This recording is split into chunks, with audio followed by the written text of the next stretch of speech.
I'm welcoming Steve Harris for this podcast, for this conversation. And Steve is with Open Air Campaigners. Grateful to you, Steve, for taking the time. Okay. And let me just ask you just to briefly introduce yourself. Would you, so that the people who don't know you will know who you are? Can you do that? Yep. So as you said, I'm Steve Harris. I'm the National Director for OAC Ministries GB, also known as Open Air Campaigners. I'm an evangelist based here in Cardiff. Lovely. So I've gone to the very top then, haven't I, really, yeah. with OAC? can't go any higher other than the Lord himself. But yeah.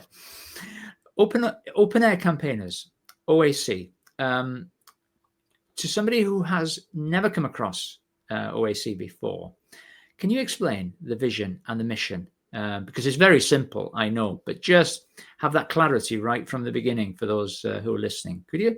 Yeah. So our motto is presenting Christ by all means everywhere, and that sort of sums up what we do. We try to go out and to present the gospel as clearly and as simply as we can. Out on the streets, but also in schools and working with churches as well, just wherever we can, using whatever methods and means we can, creative methods, to try to engage people to share the gospel, so that people may come to know Christ and the kingdom may increase. You're very clear about your vision and your mission, aren't you? Great. So translating that vision into actually practical things that you do, creative things very often, just share a little bit about that with us. Some of the creative things that you do. Can you? Okay. So some of the creative methods we use, the main one is what we call the sketchboard, which is like a large paint easel. So we'll take that out onto the streets, but I say also into schools and other places. And then when we're out there, we'll start with a blank canvas. We'll start to paint up, which just takes a couple of minutes, hopefully to draw a bit of a crowd. And then we'll preach whilst also painting as well, to try and engage people in the visual, so they're seeing something rather than just hearing it, but also to try and just grab their attention, get their interest in things. But as well as that, we'll also use other methods. So we use a lot of gospel magic, or sort of gospel illusions, little magic tricks. Obviously nothing magical about them. They're just simple tricks. But again, just something that engages people. And a bigger thing like that we use is we sometimes do some escapology out on the streets. So a bit like Harry Houdini. So I'll sometimes be on Queen Street in Cardiff, chained up with a big neck brace, handcuffs, that kind of thing, into an old post office sack, sort of all chained up, to talk about how we're chained and trapped by sin. And then I say someone else will preach whilst I'm in the sack as I'm escaping, to sort of show how Jesus can set us free from the bondage of sin that is there upon us, sort of thing. Excellent. You say you go into schools as well. Yes. Do you take the same things into schools? Yes, so very similar kind of things into schools. So we're primarily at the moment in sort of primary school assemblies. We used to do a lot more high school assemblies, but it's becoming harder to get in there now. But yeah, we'll do very similar things. The sketchboard, some magic. We've got some other sort of creative stories there. And also some of our evangelists will use some ventriloquism in schools as well. So sort of there, which works really well and really engages the children as well. I'm sure the kids love it, don't they? Yes. What sort of response do you get from teachers? Overall positive? Yeah. So mostly, I say the teachers really find our assemblies engaging. They find that our assemblies engage the children. And so because of that, they listen well, they're fully behind it. And so, it's mostly a positive kind of thing. And the schools that we're in are more than happy to have us back again and again, because they know that what we do is of high quality. And as well as, we want to share the gospel there, but we're also making sure we link in with the school's values and things like that, so that we're building on the ethos of the school. So as well as being missional, streets, schools, you're also supporting local churches, aren't you?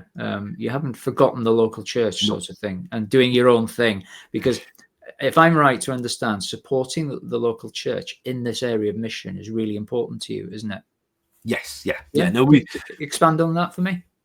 So we don't believe that evangelists should be out there just doing their own thing. As you said, they need to be rooted and grounded in the local church and working with local churches. And so, so personally myself, I help some local churches with some kids clubs and things, and that to try and help them with that. But we also help churches with evangelistic outreaches that they're doing. So they'll sort of bring us in to try and help with some of the bits and pieces on the day, to try and do some of the message bits. But we'll also as well try to provide training to local churches and to local believers that is say, there's no point us just going out and doing stuff without there being local churches supporting us, behind us, part of our teams, but also then that we've got places to send people back to that, are either have become Christians or are interested and want to know more. The local church is able to do that discipleship with them much better than we could by ourselves.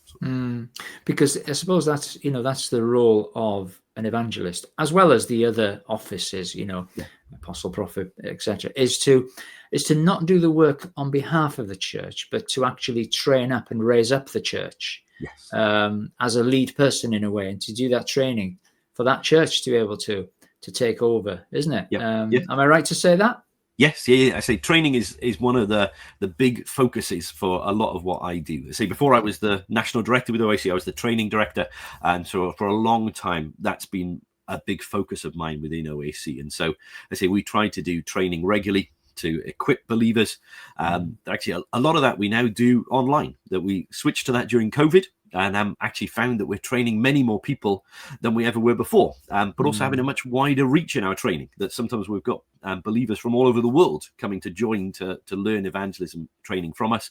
But we also then offer that in person to churches as well, to say, look, we're happy to come in. We don't want to take the people out to the local church. We want to come in and equip those believers in the local church to be able to do that work and reach out from where they are, so that they can really see God work. Yeah, and that's a New Testament model, isn't it? Yes. Really, just to equip and train. Yeah. So, what about sort of the sorts of things that you've experienced? How many years have you been doing this now? Involved? So I've been doing this since 2008. So it's 17 years now. So you've seen a few things over the years, particularly out in the streets. Okay. Yes. Anything sort of come to mind with regard to sort of stories or experiences or anything that have encouraged you over the years? Obviously you've had some, otherwise you wouldn't still be doing it 17 years later. But what sort of things have you seen that sort of, wow, when you see God at work like that and the fruit that you produce? What comes to mind, Steve? So the best thing that comes to mind happened last December, and actually, so we were in Bridgend. So we go to Bridgend once a month. We've been doing that almost for the entire time that I've been with OAC. That actually a firefighter in Bridgend saw us doing open airs in Cardiff and said, would you please come down? And so we work with him and his local church down there. But we were there last December. It was a cold, wet day, which is never the best for doing open airs. And as I was painting up the first board, this lady came up to speak to the gentleman who we work with down in Bridgend, Gordon, and said, I'm rushing through town, but I need to stop and speak to you, she said, because I spoke to you here 2 years ago and I need to tell you what happened since then. And at first we didn't recognize her, we didn't realize who she was, but as she started to tell her story, we remembered exactly who she was. So 2 years previously, we'd been there again around about Christmas time in Bridgend, and that this lady was struggling with addiction problems. She had just had a new baby and she felt that she couldn't cope anymore. And she'd actually decided that day that she was going to commit suicide. But before she committed suicide, she decided to take one last walk with her newborn baby. And as she walked through the town, she came across our open air. She heard us talking about Jesus, how there was hope and there was a future for people. And it stopped her in her tracks. And she said, I needed to speak with you. And so she spoke with us. She shared some of the problems. We were able to pray with her. Gordon knew of someone in a local church who did a lot of work with people that had addiction issues. And so he managed to link her up with this lady. And we'd sort of lost contact with her then, but actually she stopped us there. She said, I'm running late, but I need to stop to tell you, because she said 2 years ago, you saved my life twice that day. Because she said, not only did you stop me from committing suicide, but she said, when you linked me up with this other lady in the local church, she helped with my addiction issues. She helped with different things, but I wanted to know more about the message that you were talking about there. And as I got to know more, I started going along to church. I've given my life to Christ. And she said, just last month, I was baptized and my 2-year-old son was there by the side of the baptism pool looking on and seeing me. And she said, my life has been changed and transformed. She now works helping people with the addiction issues she used to have. And she said, I've not caught you. I was so desperate when I saw you. I thought, I have to tell you because of what you guys are doing. You've made that amazing difference in my life. Yeah. That's amazing. it was so encouraging to us. So brilliant. It's not the first time that I've heard it. I've not heard that story before, but it's not the first time I've heard that with regard to street evangelism. Probably about 9 months ago, I was with a team over in Newport, not OAC, but I was with a team over in Newport, and there was a chap preaching, and there was a gentleman, and if I'm right, I think he was a Muslim. There was a gentleman walking through the centre on his way to the big transporter bridge. He'd said goodbye to his wife and child. They didn't know anything.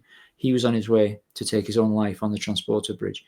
And as the guys were preaching, he heard the name of Jesus and stopped and engaged.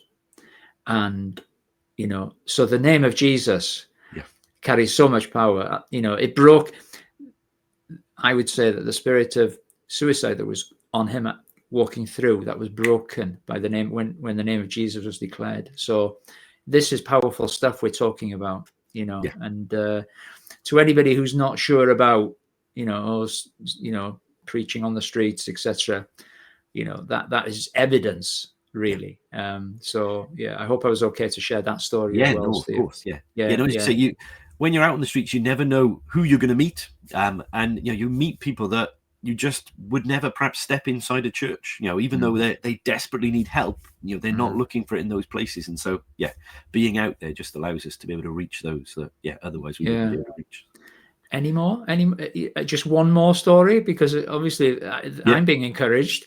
It's recalling these stories hopefully encourages you and others, obviously, who are listening. Any more stories? I know a fantastic story before that I'll always remember of God's timing and how God knows to do stuff. Is a number of years ago we were in Cardiff, and the pastor from the Cardiff Chinese church came to join us. It was the only time he ever joined us. He hadn't joined us before. He hasn't joined us since. We now have a number of people from his church that join us regularly, but we didn't back then. And we were sharing the gospel, and a Chinese guy came up and stopped. He was a student studying in Cardiff University just for 1 year. He'd only arrived that week. And he stopped to listen, and he said that he had never, ever heard anything about Jesus before. This was the first occasion he had ever heard anything about Jesus. He heard the gospel for the very first time, and he said there and then, I've realized this is true. I realized this is the most amazing news ever, and I want to do it. And actually, the pastor from the Chinese church was speaking with him, found out what region of China he was from and that kind of thing. And he said, look, if you do this, you're going to face great persecution when you go back home. When you tell your family you become a Christian, they're going to dismiss you. And the guy said, I don't care. I've heard this news. I realize, even though this is the only first time I've ever heard it, how amazing and incredible this is. I need to trust Jesus right now. And so it was fantastic that, I say, having the pastor from the Chinese church there, he was able to lead him through a prayer in his own language that none of the rest of us on the team would have been able to do. He knew more about his region and the things and that.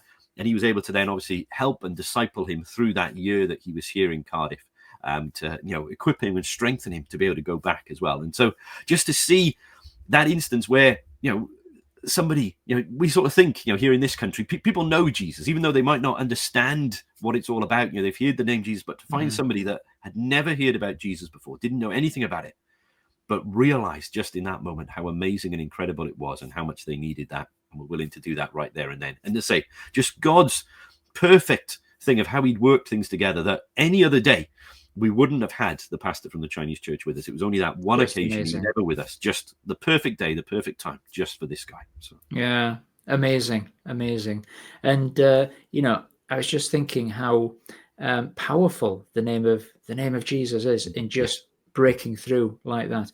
And it will encourage you, when you get experiences like that out on the streets in all weathers, it will encourage you just to carry on and carry on and carry on, won't it? Just seeing that sort of fruit. But it's not all easy, is it? We love to hear these stories, but it's not all easy. I'm sure it's challenging as well, isn't it? Being on the streets, and what challenges do you experience? Because it's not for the faint-hearted, is it? Well, so there can be difficulties, but actually I think the methods and the way that we do things mean that we don't face as much issues or problems as some others do, sort of thing. So you do sometimes get we get hecklers occasionally, but actually, I say, because of the way we do it, because we generally don't use amplification, some of our guys do because their voices are going, but they keep it low. So it's sort of, well, they try to keep it the same volume as me, which isn't perhaps necessarily that low because I sort of can bellow it out. But because of that, I think we find that, and because of the whole style and methods are talking about being attractional, attracting people to come and hear the message rather than blasting it out and hoping that it hits something. It means that we don't get as many people heckling or arguing back, but we will occasionally get things there. But actually, we try to, as much as possible, take those things into personal conversation. So if somebody would shout out, and that, the concern is often they're shouting out about a contentious issue or something, and if you try to answer back like that, even though you might not be angry, because you're projecting to do that, it can come across quite angry. And so often we'll sort of say, would you mind just stepping to the side, talking with one of the team by here? Because I think some of those things are much better dealt with in a one-to-one. Yeah. But you do sometimes get people who are angry, sometimes just because they've really had really tough times. They sort of say, God's done all this stuff to me. They've lost close family members, that kind of thing.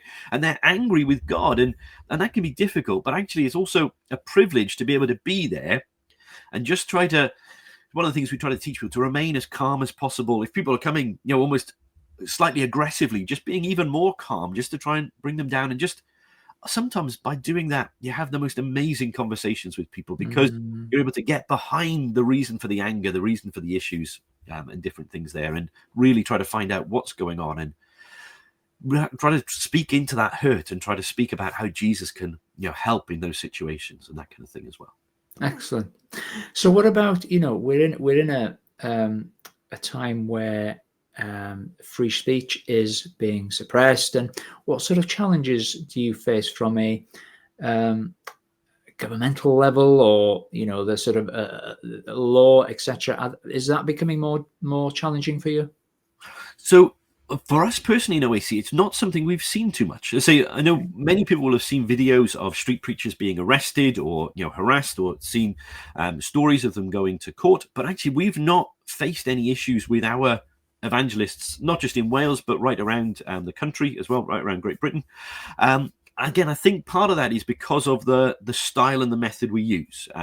We also generally sort of say that we stick very clearly in the main preaching on the fact of, as the Bible says, all have sinned. So we don't necessarily focus in on any particular sort of sins in the main preaching. If people want to talk to us one-on-one, we'll discuss things. We're very clear about what the Bible says in those situations. But from the preaching perspective, we don't. And I think because of that, we don't face as much issue from the police or different things in that kind of way. I often say, but equally as well, we try to tell people in our training and that if the police do stop you, it's best to stop and engage with them. It's like, often they're not trying to harass you or cause problems. There might be a reason why. It might be that just there would be a better place where you could go, and by engaging with them, you find it much easier to move to different places. And that we often say our issues come more with sort of security guards than they do with police. Security guards that sometimes think they have more authority and power than they do, and us helping to explain to them, well, there is a right to be able to preach as long as we're not causing an obstruction and that kind of thing, and as long as we're not on private land. And sometimes it's the issue in city centres now. There's some dispute as to whether land that's maintained by shopping centres belongs to them or not, and things. But generally, we don't face too many issues. Okay, good. Just very, very briefly, explain to us the right that Christians have to share the gospel, because it's in law that we are able to at the moment, certainly. Just because a lot of Christians don't understand that we're protected by the law to be able to share our faith at the moment. Explain that to us, Steve. Yeah, so I say under the law, as you said, you mentioned about free speech earlier. Because of free speech, we're allowed to set up, as long as it's a public place, then you can set up, as long as you're not causing an obstruction.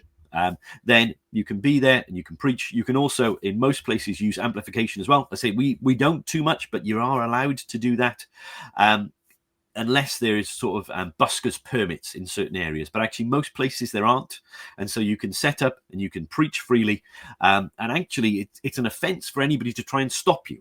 That is what the law actually sort of states, that if anybody tries to stop your lawful activity of preaching, then actually they are the ones that in theory should be arrested.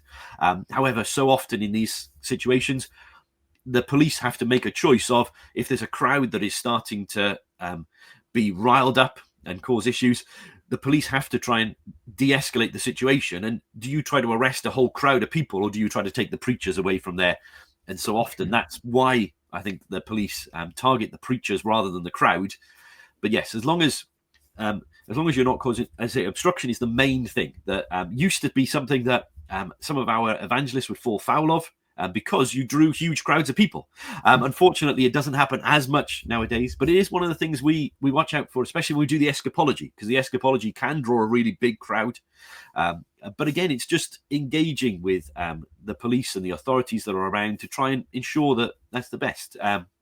One of the times, I think it was about a year or so ago, we were doing a big mission in Cardiff, and we were taking the escapology out and knew we were going to draw a big crowd. And for some reason, there was a much bigger police presence on the streets that day. I think there was a crackdown on different things they were doing. And so I just went across to the guy that looked like the lead police officer just to explain, this is what we're doing, this is why we're out.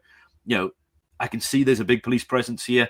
Would you prefer us to move to a different part of the street? Is this okay? And I think by engaging with them in that way, it meant that, I didn't need to ask permission, because, we knew we had that right. But it's still, I think, good to engage with them and have that good relationship with them in that kind of way. And I think that's something that is being promoted a lot more at the moment. So the Christian Institute is just about to publish a new Street Preachers Charter that will be launched in a month's time, the 19th of November.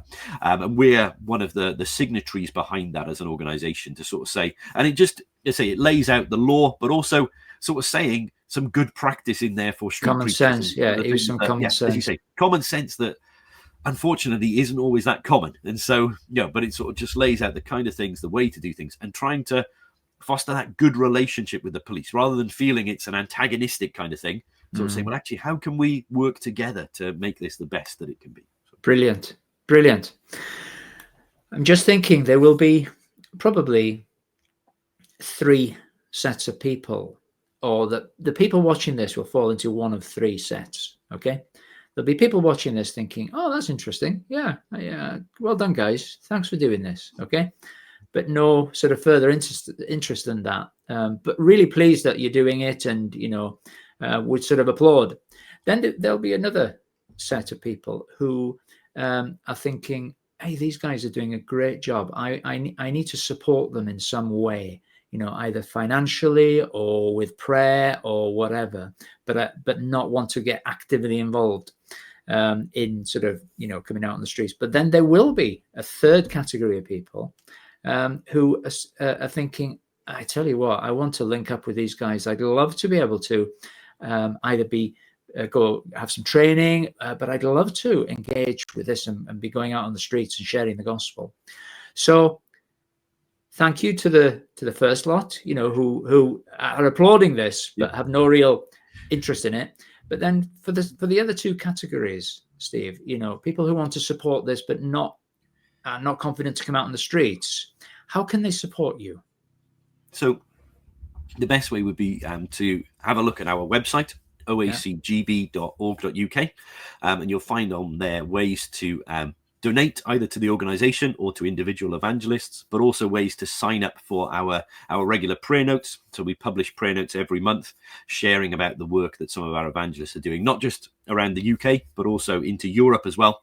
But also there, on the website, if you go to our evangelists under the About Us section, you can sign up for individual evangelists' prayer letters that are published either monthly or quarterly, depending on the evangelist, to be able to know what they're doing and be able to pray for them in that kind of way. So that would be the best way to see and engage with some of those things.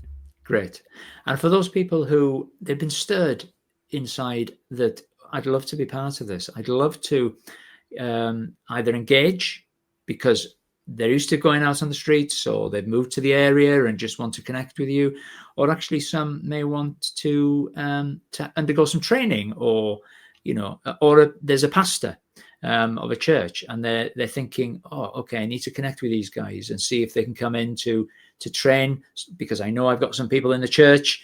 how do they connect with you in that respect then, Steve?